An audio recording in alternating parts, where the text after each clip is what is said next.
자, 안녕하세요. 주식타짜 안기호수입니다. 자, 오늘 알테오젠 제가 이제 장중에 한 마이너스 3% 정도의 오늘은 반등이 올 거예요. 반등이 올 거예요라고 했는데 반등이 장중에 왔다가 다시 또 이제 재차하락했죠. 사실 여러분들도 이제 이 주식타짜 안기호수 이거 뭐 하는 건가 또 이렇게 하실 것 같아요. 이 말씀 드릴게요. 틀렸어요. 제가 말씀드렸을 때보다 마이너스 2% 정도는 좀 이제부터는 가격을 좀 러프하게 갈게요. 러프하게 가야지. 그러지 않고는 일단은 안 될 것 같아요. 근데 이제 오늘 일단 틀렸다. 틀렸다는 거는 저는 인정할 줄 아는 사람입니다. 그게 가장 중요한 거고.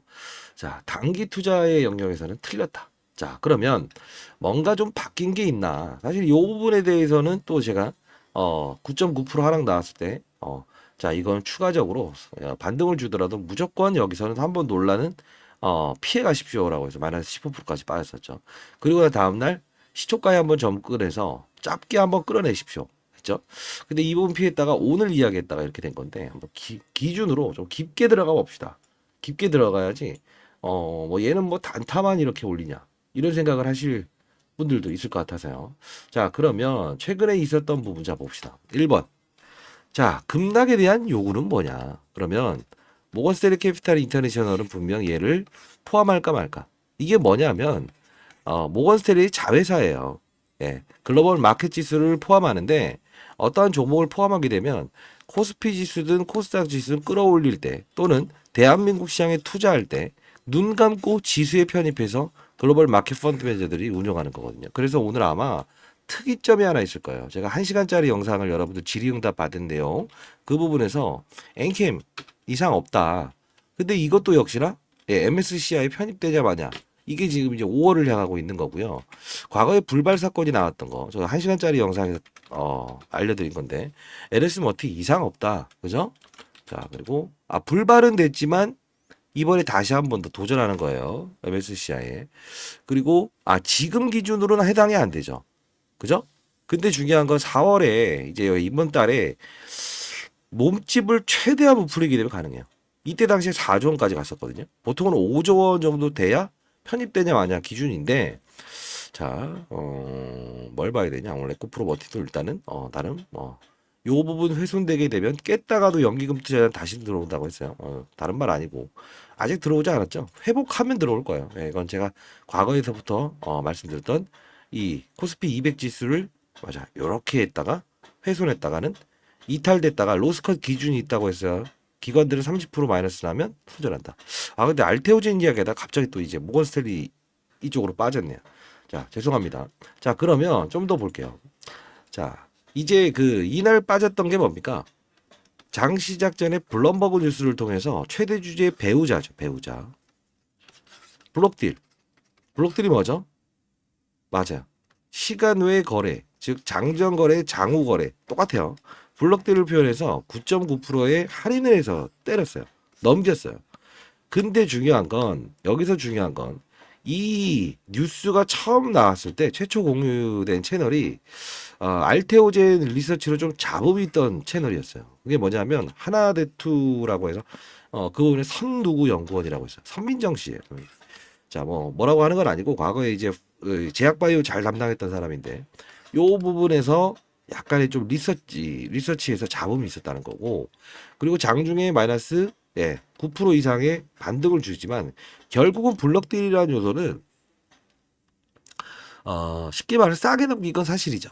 그러면 받아간 애들은 시가총액 10조 정도 되는 기업인데 대형주에 대해서 마이너스 9.9% 그죠? 싸게 받아갔죠. 근데 중요한 부분 잘 보세요.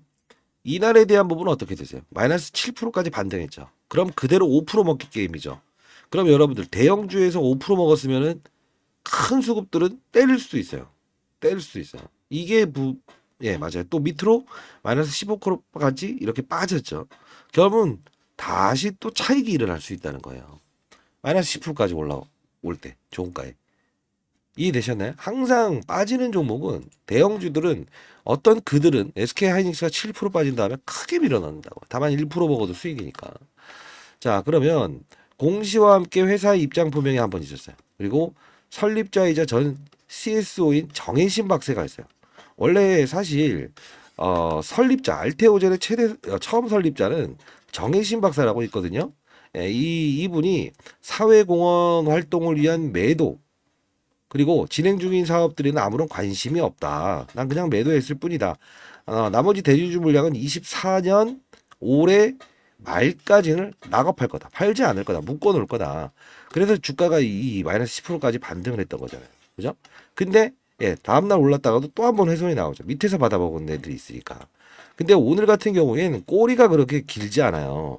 쉽게 말해서 이렇게 돼서 이렇게 하면 항상 이런 저점 테스트에 한번 논란이 있는데 사실 오늘은 좀 그러지 않을 것 같았다라고 생각을 했는데 틀렸죠. 항상 그래서 꼬리를 달아서 이렇게 폭락했다가 오르는 종목 있죠. 다시 밑으로 한번 테스트하려는 심리가 크고요.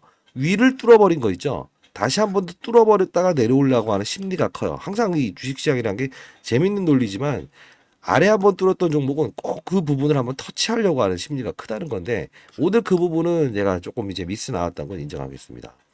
뭐 구독과 좋아요 안 하셔도 됩니다. 자, 그리고 왜 틀렸으니까. 저는 항상 이제 받아들이는 거는 가장 중요하다고 봐요.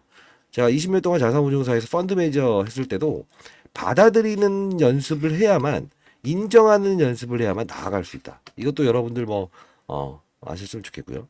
앞으로도 제가 틀릴 때는 틀렸다라고 할까요? 알테오진 그리고 이때 말고요. 대략적으로 이때였을 거예요. 최대 주주가 사실 매각을 하려고 했었어요. 그래서 뉴스 보시게 되면 머크 쪽으로 뭐 회사를 성장시키기 위해서는 매각할 의지도 가지고 있습니다. 이런 부분이 나왔던 회사이기 때문에 시장에서는 약간의 뭐랄까요 알레르기 반응을 일으킬 수 있는 상황이었죠. 사실 지금도 완벽하게 논란을 끝나오진 않은 것 같아요. 근데 오늘 뭐 조정을 받긴 했지만 뭐 내일이라도 반등이 올 거라고 좀 보고 있습니다. 네. 제가 만일에 운용하는 사람이다. 과거에 펀드 매니저식이다라고 하면 이때 받아냈다가 반등 왔다가 다시 재차 내려왔다고 하면 저는 추가 매수했을 거예요. 그리고 대주주가요. 하나만 볼 필요가 있는데 70대요. 그러면 이제 매도 타이밍을 뭐랄까요? 최고가에 팔려고 해서 기다렸다가 팔았다? 이런 의무는 좀 크게 가질 필요가 없다. 저는 이렇게 생각을 하고 중요한 점을 조금 더 들어가 보도록 할게요. 어떤 부분이냐면 이날 같은 경우 자 오늘은 뭐 특별한 이슈 없어요. 그러니까 이런 급락 나왔을 때 이날에 대한 부분을 다루는 거니까요. 이날 같은 경우에도 수급이 이제 외국인들이 한 2,980억 정도 매도했었고 개인이 대략적으로 2,848억 정도 그리고 블록딜 물량은 한 3천억 정도 있었거든요. 예, 대주주 매도. 근데 이걸 다 감안하다 하더라도 전부 다 물량이 소화되질 않았지만 꽤 많은 물량이 출하되었다라고 해서 오늘은 한번 받아보자라고 했었어요. 근데 이게 제가 마이너스 3% 정도 영상을 찍었을 때보다 조금 더 빠졌어요. 자, 그러면 대략적으로 전저점 부근이 깼던 가격 있죠. 오늘은 훼손되지 않았다는 거. 훼손되지 않았다는 거. 만일에 조금 더 만일에 내일 툭 친다라고 한다면 뭐 오늘이 제가 저점이라고 보고는 있는데 종가가 툭 친다고 한다면 한 번 더 받아내 보자. 한 번 더 받아내 보자. 이상 없다. 이상이 없고요. 자, 그리고 굵직하고 가능성 있는 이벤트 좀 몇 개 말씀드릴게요. 자, 키트루다 3상이 예정돼 있고요. ADS 이중항체 쪽으로 에로 라이센스 아웃 하나 예정되고 있고요. 그리고 또 뭐냐면 이게 아마 조만간일 거예요. 조만간 4월 안으로 아마 나올 건데. 자, 그리고 알테오젠이 올해 이제 예정된 대형 이슈가 사실 이거 말고도 여러 개 있어요. 머크 쪽으로 해서 추가적인 계약이 나온다 만다 이런 부분이 있는데 사실 이건 기술 이전했더라도 계약 금액만 수치한다는 거예요. 자, 그리고 키트루다를 이야기를 좀 한번 해볼까요? 키트루다. 자, 키트루다 3상은요 이미 데이터를 이미 보고받았어요. 예. 그러니까 쉽게 말해서 머크 쪽에서는 키트루다 3상에 대한 부분은 이미 데이터를 받았을 거라고요. 어? 그래서 재계약 단계에서 어느 정도 예측을 하지 않았을까요? 네. 합리적인 의심, 합리적인 추론. 그리고 두 번째, 다이치 상교의 엔너2라고 있어요. 제형, 뭐 우리가 SC 제형 이런 거 하는 거 알죠? 약물의 변경이라는 거예요. 요 부분이 일단 다이치 상교에서 제형을 변경한다고 해서 일단 이 부분에 대해서 예고를 좀 했는데 이 부분 따지고 되면 알테오젠이 유일하게 계약 가능하다 이렇게 생각해요. 이유는 다이치 상교와 경쟁사인 할로자임이 있거든요. 할로자임. 예. 이미 같은 HR2라고 하는 타겟. 예. 다질렉스와 독점 계약을 했어요, 얘네들이. 그럼 어떻겠습니까? 맞아요. 어쩔 수 없이 얘네들은 얘를 원할 수밖에 없다는 합리적인 추론이 나온다는 거죠. 그래서 노이즈 있을 땐 좀 피해 가자라는 뜻이었고, 이걸 한번 단발적으로 즐겨보자라는 뜻이었고, 그리고 이 부분에서는 다시 한번 또 접근해자는 뜻이었어요. 근데 결국은 한 2% 정도 제가 말했던 올 거예요. 그래서 반등은 좋다가 빠져서 이거 틀렸네. 사실 시장이라는 거는 또 핑계라고 하실 거죠. 그죠? 근데 중요한 건 심리가 좀 반영이 되기 때문에 항상 이런 고봉과 저점의 추가 매도 부분, 심리를 이탈하는 부분, 이런 부분들은 발생이 된다는 거죠. 뭐 그럼 핑계? 뭐 핑계라고 칩시다. 뭐 결과론적으로 나중에 이게 증명이 되겠죠. 자, 그리고 한번 좀 보다 보면 아까 키트루다 이야기했죠. 요것만으로 마일스톤 매출을 한번 따져볼까요? 제가 대충 계산을 해봤거든요. 대략 한 1.5조 수준 될 것 같고요. 그리고 내후년 20년, 26년 기준으로 우리가 PR이라고 하면 뭡니까? EPS 주당 순이익 얼마나 비싸냐 이거예요. 동종 비교 업종을 한번 해볼게요.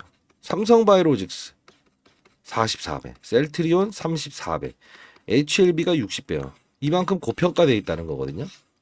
이게 이익을 내느냐에 따라서 바이오 기업들은 사실 이게 다 높을 수밖에 없어요. 근데 중요한 건 평균 딱 이게 색을 나눠봤더니 46배 정도 떨어지더라고요.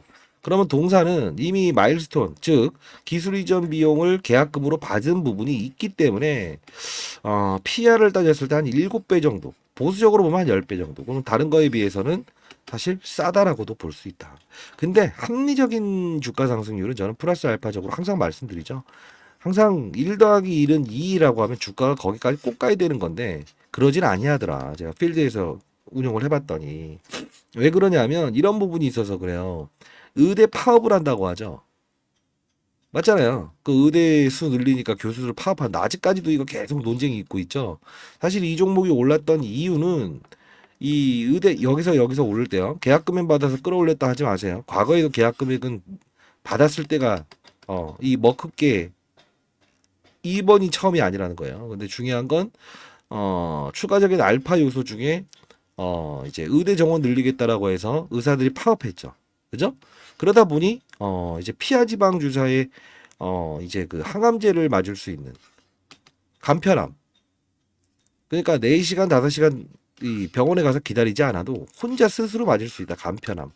그게 요소가 작용을 했고 그리고 만일에 이게 계속 나중에 의사에 대한 부분에 그걸 뭐라고 해야 될까? 의지 안 해도 되는 거?